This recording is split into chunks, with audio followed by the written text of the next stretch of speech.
The purpose of this video is to show you how to set up daily attendance in Google Classroom so that it self-populates a list for you. It's really convenient to have it in the same system that we're using for our students with distance learning. And it's a simple system that doesn't require much thought from you. You don't have to manually keep track of your students. You don't have to come up with your own system digitally. It just does it for you. And you can see under my classwork tab for my period 4 today, I have a daily attendance section amongst my other sections. And today I've had 27 students show up to distance learning, and I have 5 that I'm going to likely have to reach out to. Super easy, super convenient. One thing I do with my students that I would recommend doing with yours as well is in the stream, I give them a list of things that need to get done that day. And I remind them the number one thing that needs to get done is the attendance. The thing is with this system, if the students don't do it correctly, like if they simply make a comment or a private comment, it won't self-populate that list like I was showing you. So I include a video with the post each class. This is a separate video from what you're watching. It kind of walks the students through the process of properly doing attendance. Definitely something I would recommend doing with your own students. Anyway, to produce this attendance, you'll go to the classwork tab and you'll click create. There are many options to choose from, but to produce this self-populating list, you'll want to pick question. I always make the question title, attendance, and then whatever class period it is or date. So today is Wednesday, April 15th.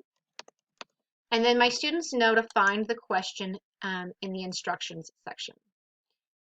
I personally don't like to have to retype the question over and over, and I like to be quick and efficient in how I do this. So because I'm annoyingly type A, I already have my attendance question set up in a separate Google Doc that I can just go in and copy and paste it into my attendance question. In there, you can see that today's question asks them what book they'll be reading independently. I personally like to pose it as a question that kind of leads into whatever we're doing that day to set the students up for the lesson. You could make it a simple, instruct your students to say here. That's just a personal preference. I also give them a reminder how to properly respond to this attendance question, and I give them a reminder as to the expectation with distance learning. So I'm going to make this for all of my students in period 4. If I wanted to do this for all my classes, I could. And I'm going to make it an ungraded assignment. There's no reason why I would need to grade attendance. The due date would be for the day of the class. So we'll put today's date and we'll make it by midnight. And the topic.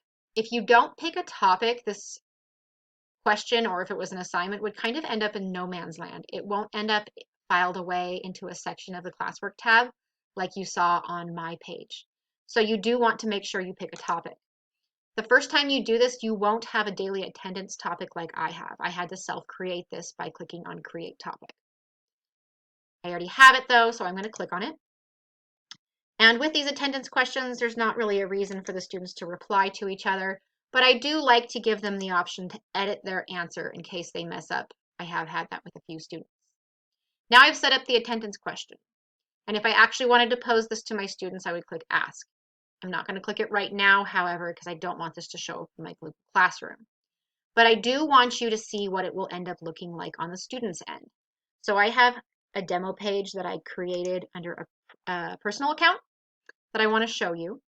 And you can see from the student's view under the classwork tab, they would find the daily attendance. When they click on it, this is what it looks like for them.